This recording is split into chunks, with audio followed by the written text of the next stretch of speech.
might know Joshreyli as the kid who won Clix's PC giveaway by beating him in a 1v1.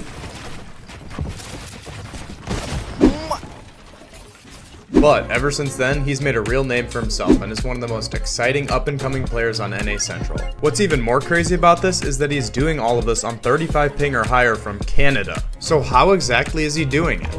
Something that Josh does really well in mid-game fights is that he is constantly hitting his opponent's builds with his pickaxe while he is repositioning. At the beginning of this fight, the opponent takes damage and wingsuits away, giving Josh the opportunity to follow them, knowing they're probably not a very good fighter. Since Josh isn't easily able to take walls on his ping, he has to pressure in some other way to force his opponent to waste their mats or make mistakes, so he's constantly swinging his pickaxe while running and jumping. Looking at the first clip, look how many times he pickaxes a new piece once and then relocates. First one the floor here, the next on the brick floor, and then finally dropping down on the brick wall on the side. He does it 3 times in 4 seconds, and all while moving. Pickaxing your opponent's builds can sometimes be an unsafe action, as your opponent can open up their wall and shoot you. When you are constantly relocating, it is really difficult to follow you, and you are conditioning your opponent to think you are going to be pressuring him from different angles constantly. Through this pressure, he keeps the front foot on the opponent, and this really nice pickaxe cone is something that's definitely worth practicing. This is a pretty tough move to time while jumping, but is totally doable on higher ping, as I got it after like 2 tries, so getting the feel for it is valuable. For pressuring your opponent and covering a piece your opponent might miss, cutting off an option for them. As you can see here, he gets in as the opponent doesn't know where he is coming from, but whiffs the shot. He finishes off the fight by using his AR on the wall, but this is after he has conditioned the opponent to not know when he's actually going to try and take a wall and when he's going to reposition, allowing him to clean up the kill. A huge strategy for actually taking walls on higher ping is through surprising your opponent when they're not actually holding their wall out. While it is still possible to sometimes take walls on higher ping, it is obviously a risk that can cause you to die if you leave yourself open.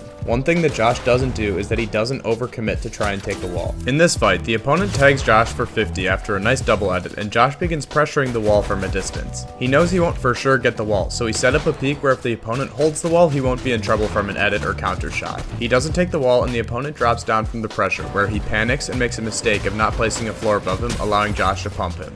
Josh then continues the pressure until he notices the opponent left his sidewall open and finishes the fight by surprising him from that side. This ties back into what I was talking about earlier by surprising the opponent to take a wall. Josh continuously pressures with the health advantage in this fight, and eventually the opponent is likely to mess up in some form, which he notices, allowing him to take that side wall. This is really frustrating for some players on high ping, as you see players like Peterbot taking walls first try on 0 ping, and you want to emulate them since it's a really flashy playstyle, and you could probably do something similar if you were on 0 ping yourself, but it's not the pragmatic thing to do if you want to actually improve in-game. The smart thing to do is to not commit too hard to taking the wall through disciplined box fighting and playing patient. A central part of playing on higher ping is that you're often trying to force your opponent to make a mistake, rather than making an insane play yourself, as it's unrealistic to take every wall or piece up every opponent, so playing simple and doing the fundamentals right like safe box fighting is crucial. This leads into another element of how Josh plays. Since he knows he is not going to take very many walls, he is constantly phasing into boxes, especially when he has the health advantage. This is the most important technique that you need to know how to do as a high ping player, and if you have lived under a rock till now, all you need to do is build a stair above you as you are jumping and breaking the wall, as the momentum from hitting your head on the stair pushes you into the box. This can be a pretty high risk play, but if you already tagged your opponent for 100 or can catch them off guard, it's usually worth doing. The one thing about this playstyle is that you have to be really confident in your aim, as if you miss, you're dead. So you should probably practice your up-close shotgun aim if that's something that you're weak in.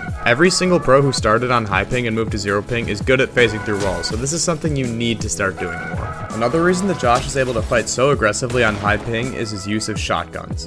Even though the iron shotgun doesn't do as much structure damage as the sentinel pump did, he is constantly using it to shoot walls. While the iron pump doesn't do the lucky number 75 for structure damage, where you can hit a wood wall with a pickaxe once and then shoot it with a shotgun to break it, one of the huge strengths of the sentinel pump, when combined with a pickaxe you can still use the iron pump to break walls that aren't fully built yet. Josh uses this trick in this fight. He opens with the small shotgun tag, and then the opponent reboxes, where Josh can use the iron pump and pickaxe to 2-hit the freshly built wood floor to open up for a shot. He does get third party though, but heals up and is able to finish the fight pretty easily. It is also a safe way of pressuring, since if your opponent opens their wall into shotgun pressure, they are going to take a bunch of shells to the teeth. Josh also pre-fires more than the average pro, as it's another way that you can get damage that doesn't require you to take a wall, and it's a pretty low risk option if you can time it well. This obviously is not a new strategy, but it requires some patience, and I think more high ping players could benefit from taking a step back and holding angles more often. Aside from doing all these high ping options so well, Josh also just has really fast mechanics on 30 ping, and is just a really technical player overall. As you can see in this clip, Josh knows this opponent has already been hit in another fight, so he aggressively pushes up. He hits some really impressive builds and high walls in front of him. Then, he opens a window in the wall to cone in front of him in case his opponent is in front of the wall, but notices his opponent is to the right, where he places another wall to stop his opponent from getting piece control. Josh closes the edit to avoid the shot, and then fully pieces and pokeballs the opponent before pumping him in the head and full clipping him. He then proceeds to stand still for about a minute, which I can only assume is to DM this guy on Twitter. Sorry, Hannix. Josh made really good use of piece control from multiple tiles away in this fight, which is strong for all players, but a safe way to make an aggressive play on high ping. Having good mechanics on high ping is really a matter of timing your builds and edits instead of just being fast. A way you can improve this is by hopping into a creative game on the wrong server, so for example switching from NA East to NA Central or West in my case, and trying to free build as much as you can so that when you go back to your normal ping, you have so much more margin for error and can time your builds really well. In this next fight, Josh puts his quick mechanics and reactions into practice again, where he begins the fight by protecting himself while ramping towards opponent using high walls and tries to get the wall between them to give himself a shot. He notices the opponent takes the wall however, and without any hesitation he edits his cone up, keeping his momentum, and then quickly triple edits on the opponent's back to take their wall and set him up in an advantage state. The reason the opponent wasn't ready for him to pressure his back was because Josh was able to continue moving so quickly when the opponent thought he got the wall and had the advantage.